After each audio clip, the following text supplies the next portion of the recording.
Welcome back, and thank you for joining us today for another Virtual Investor What This Means segment. My name is Janine Thomas. I am CEO of JTCIR, and I will be the moderator. Today, I'm very pleased to be joined by Tom Equals. He is Chief Executive Officer. We also have Dr. Charles Lapp. He's the company's Consulting Medical Officer, and Dr. Christopher Nicodemus. He's the company's Consulting Science Officer of ImmunoTech. Welcome, gentlemen. Thanks very much, Janine. On behalf of our medical and scientific team, we're very grateful for this opportunity to discuss this important issue. Well, I'm the grateful one. So happy to have you guys here. And before we get started, I just want to remind our audience that AIM is publicly listed on the NYSE American and trades under the ticker AIM. And during today's discussion, the company will be making forward-looking statements, and I encourage everyone to view the company's latest SEC filings on their website at aimimmuno.com for the latest information. Okay, so we're going to dive right in. So, Tom, today's Virtual Investor Ebola What This Means segment focuses on Ampligen's potential role in Ebola virus disease amid the current World Health Organization Public Health Emergency Declaration. So I have to ask, why is AIM addressing Ebola now? And why is this important for both a public health and strategic perspective?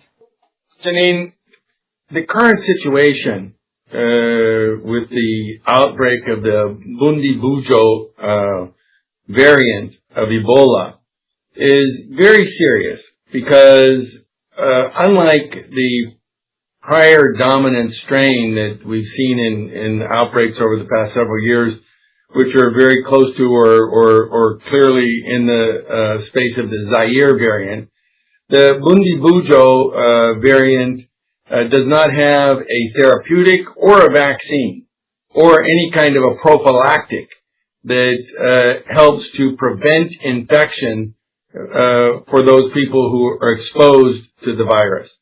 So that's why it is a serious and dangerous public health emergency. It's spreading very, very rapidly in Central Africa. So you're talking about a disease that is deadly. 40 to 50% mortality rate, they're estimating, and it's spreading fast. So the work that we can do in this space is amplified by prior work that we've done in Ebola generally, which establishes our ability in the Zaire variant to create a prophylactic or early onset therapeutic response. It's very, very powerful, combined with studies, including a peer-reviewed journal article which outlines the mechanism of action of Ampligen clearly, and stands for the proposition that mechanism of action preventing viral replication would be broad spectrum across these different Ebola variants.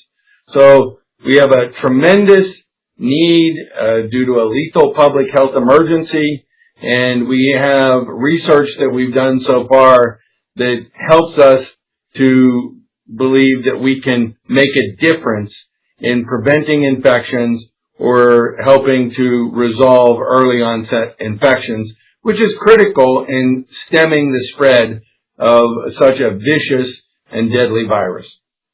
So Dr. Lapp, over to you. So for viewers less familiar with Ebola, can you provide some background and explain why the current outbreak remains such an important public health concern? Surely. Ebola is a highly infectious and dangerous RNA virus that causes hemorrhagic fever, which is often fatal. It's endemic in Central Africa, where it has triggered large outbreaks in the past, the largest of which was in 2004 to 2016 and claimed over 11,000 lives. Bundi-Bujo is a fatality rate of 40 to 50%, while other strains have a fatality rate of 90%. As Tom Equals has pointed out, there's no approved treatment for Bundi-Bujo.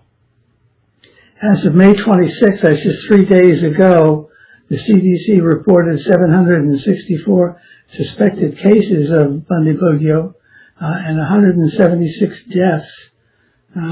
This morning I was listening to the radio and they're saying that there's over 1,000 in just 3 days. So the illness starts as a simple flu-like illness with fever, chills, sore throat, headache, achiness, but within days it evolves to the so-called wet phase, which means intractable nausea, vomiting, diarrhea, followed by an inability to clot the blood, widespread hemorrhaging, organ failure, and then eventually death. And it's easily spread by contact from any bodily fluid, so that makes it containment a very difficult job, particularly when medical facilities are strained or there's a lack of adequate resources there. Now, the current outbreak of Ebola is a significant public health concern because the Bundibugyo strain has a high fatality rate and it lacks an approved treatment, as Tom has pointed out. Additionally, it's difficult to diagnose this strain. The inability to accurately diagnose means that the actual number of infections would be much higher than reported, and it makes it more easily to spread within communities. There are no known treatments, as we've said, but there are also no vaccines that can help prevent Bundibugyo. So management is all supportive. That means IV fluids, nutrition, symptomatic therapy, containment of bodily fluids, and yes, proper burial techniques. The rapid spread of this illness, the fatality rate, the difficulty in diagnosis, and the lack of treatment or vaccine, these all collectively make this outbreak a public health emergency of international concern. Thank you, Dr. Lab. Extremely helpful background there. So, Dr. Nicodemus, I'd like to bring the company's lead product candidate, Ampligen, into this conversation, and specifically the mechanism of action of Ampligen. Can you explain in simple terms why the company believes Ampligen may have broad applicability or utility across the Ebola variant? Yes, absolutely. So I guess the key to host defense for anyone who's exposed to a new infectious agent is what we call the innate part of immunity. So that's the first part of immunity before you've had a chance to educate yourself about what it is that you're up against. And in the case of Ebola and then these various strains of Ebola that are just slight variants that behave ever so slightly differently, the virus has managed to develop its ability to be lethal because it kind of hides itself from the innate immune response when it gets processed. So that if you get exposed to a fluid, maybe fruit from a bat that had saliva on it from the fruit bat, maybe that's how it got to you in some rural district. You become ill. The virus goes into the scavenger part of your early immune response, the part that is looking for foreign agents, and manages to hide itself so that it is able to proliferate. And by the time your body becomes aware of the fact that it's infected, you already have a very widespread and dramatic disease, just as Dr. Lapp was describing. So patients rapidly succumb with bleeding and all of the symptoms that he described, and there's very little time. In fact, by the time you present, it's almost too late to even know that you need to have an intervention. Now, for the earlier strains, there were specific treatments that interfered with their ability to spread, and that kind of stopped those prior pandemics. The current one, as we mentioned, is with a new strain, and we do not have any existing treatments. So why would Ampligen be useful? Well, it turns out that Ampligen is focused on this very same part of the early immune response, innate immunity, and in fact shares a feature which is that it is actually a double-stranded RNA form. So that is actually what Ampligen is essentially a variation of the RNA that is central to the virus itself. So when a virus invades, it would normally trigger innate immunity, but since it hides itself from those pathways, it just proceeds. By being exposed in the presence of amplogen, one has an ability to alter the way the virus is being perceived within that infected cell, and actually to start triggering an innate immune response. So, by the very nature of amplogen as an interferon inducer, which is what its original research purpose was, happens to line up very much with the very mechanism of how this virus grows and spreads in the body, and it will interfere with that in ways that we still do not fully understand. But there has been research that has gone on over time, periodically, looking at these pathways and trying to better understand immunology. And so we're very aware that amplogen and Ebola are in the same set of pathways. And as has been mentioned, there have been studies that have been previously done that have shown that amplogen can interfere with infections in a variety of systems, either cellular systems and various animal models of Ebola infection, and in fact can have pretty dramatic effects on the outcomes of otherwise lethal infections. So for that reason, it makes sense that amplogen is something that could be useful, as I would say, as a tool in the toolkit, as one is attempting to support these patients as they come in whatever location they might be. Right now, the infection is primarily confined to rural areas with limited access to facilities. If it does start to be spread into more developed areas, perhaps containment can work, but nevertheless exposures do occur, and then how to interfere with the rapid spread of the virus is the question of the hour, and what tools are available. I don't know if that answered your question, but it's not simple biology, but in many ways the way that amplogen works and the way that the virus is working are related to each other. So it does make sense that this could be a useful intervention that might be of benefit to field workers. Well, that makes absolute perfect sense. And from my point of view, it makes all the difference in helping us to understand why we're even all here together for this segment today. So extremely, extremely helpful. Tom, on top of this here, how does AIM's position differ from companies that may only now be beginning to explore Ebola-related opportunities? Janine, it's important to understand the testing regimen for a disease like this. Ebola is a virus that is so lethal. Generally, Ebola is so lethal that you don't have clinical trials in humans. So all of the experimentation that's done to establish efficacy is done typically in government-controlled biosafety level 4 labs that are designed for testing of extremely lethal viruses. So the ability to even test in this space is challenging. To have access to those labs, to get the government support to allow the testing to take place. Now, we've been very fortunate in some of these prior outbreaks before vaccines and everything were developed for the variants that were, challenging the health organizations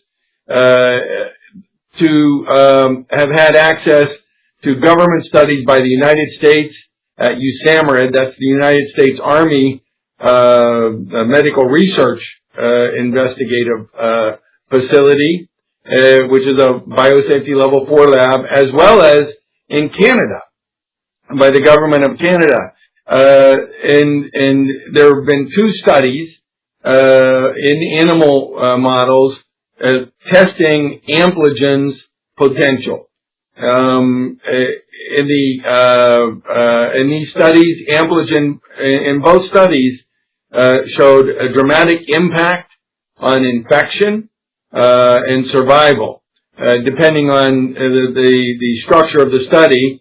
But in the U.S. government study, we saw, and this is clearly a prophylactic or early onset effect, because the rodents were infected with Ebola and then in a very short space treated with Ampligen, but there was 100% survival in the low-dose Ampligen cohort with virtually no symptoms of Ebola.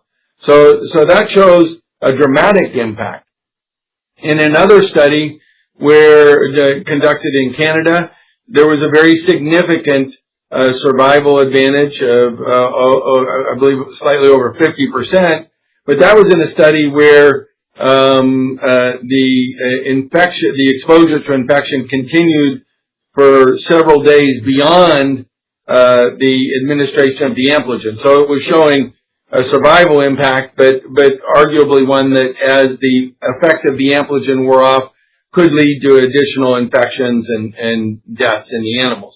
But it was still a very significant survival advantage, 100% mortality compared to 50+% survival. So those studies have already been done by these government labs, and so that's the springboard that we launch from here. And on top of that, we have a peer-reviewed study at one of Italy's top research universities that's been published, that outlines not just the survival data that we're talking about, but also, in vitro testing establishing a mechanism of action that should have a meaningful broad-spectrum impact on any Ebola variant, including the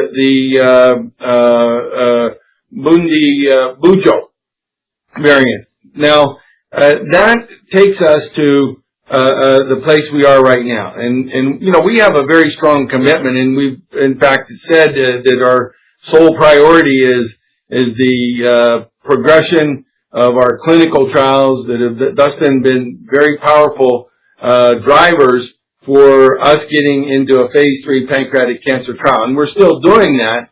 But this current variant, because it's such a lethal health emergency, and there are lives in the balance, we believe we have to step in and try to offer whatever help Ampligen can provide, because I think we all agree that it has the potential to protect not only health workers, these volunteer doctors and nurses and other associated health workers, not only first responders who may be going in to secure an area where there's an outbreak to prevent, people from coming in and getting exposed, but also, and this is so vitally important, because if you have, as we believe we may, a prophylactic or early onset therapeutic, what does that mean if you're in an apartment building where 2 people have come down with this Ebola variant?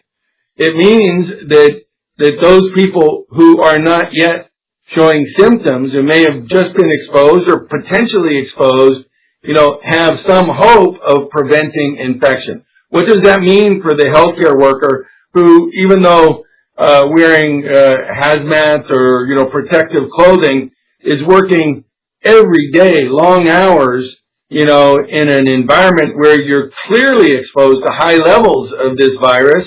What it means is if there's a mistake in a tear in the suit, or somehow you're exposed to these fluids, you have hope of blunting that infection by keeping viral infection from being totally out of control. So we're talking about not just giving hope, but hope that's based upon these meaningful governmental studies that precede us, and taking advantage of those studies and making Ampligen available to governments for development to protect healthcare workers, first responders, and more importantly, the people, the broader population who could be exposed. Because if you have 2 people in an apartment building or a family in a village being able to treat those other people and prevent their infection also prevents the infection from spreading.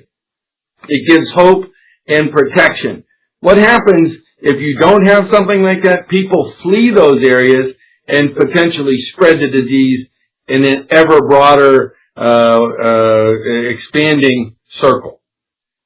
Well, Tom, I have to say, one of the things that I feel like you always bring to our conversations is the human element. And, most of this discussion in this segment was about hope and helping people and just this broader theme here. And so I commend you and the team for that. I think the second thing is that was important to note from what you said is, you're not jumping on this bandwagon in a disingenuous way. You have data. You have sound data, publications. And so you have, you're 10 steps ahead of many that would even consider, looking into a way in which their potential product candidate could have an impact. So, it almost feels like there is a race though, right? Well, the race is not a race against other companies.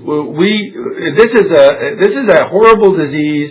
It's a deadly, fast-spreading disease, and it has to be contained. And we have to develop therapies, vaccines. So we want everybody else who might have something to offer to be successful, because the humanitarian issue here is what's important. And I think I can speak for Dr. Nicodemus and Dr. Lapp, is, we're here to make a difference. This is one of those instances where we, in our role in immunology and medicine, have an opportunity to save lives in real terms. This is a lethal, unmet medical need, and if we can make a difference, we have a duty to make a difference, a professional and a moral duty to make that difference. So that's what we're trying to do here.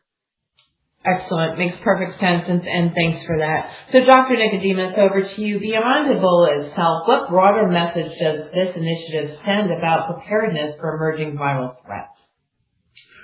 Well, for emerging viral threats, or actually any kind of microbial threat that hasn't been encountered before, you never know what you're up against, and it's a matter of a little bit of luck, along with making appropriate moves to try to bring whatever the circumstance would be in the future under control. And again, since Ampligen is at this core of innate immunity, at the very start of stimulating an immune response, there's every reason to believe, even if the disease is different than the Ebola, which happens to be kind of mimicking the very structure of Ampligen in the way that it works. But in other diseases where an early immune response might alter, or an amplified early immune response might alter the downstream effect, for better or worse,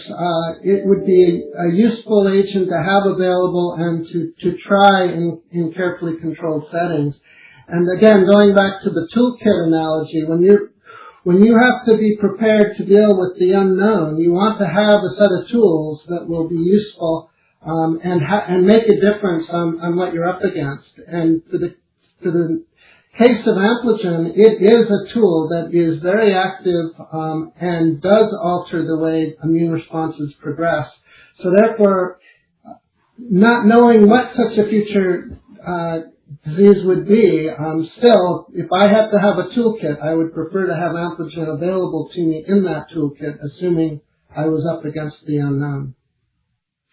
Appreciate that. And Tom, you and the team have been talking about this prior data, and I do want to make a note here that you have posted the data to the website for those that are interested in seeing that at aimimmuno.com. So just wanted to make that important note because I know we're having this segment here and there aren't slides involved. This is more of a conversation, but the fact that people can reference that data. All right. So Tom, as we think about closing this discussion, which has been absolutely helpful and certainly important and timely, looking ahead, what should investors and public health stakeholders watch for next from AIM regarding this Ebola initiative and the broader Ampligen platform?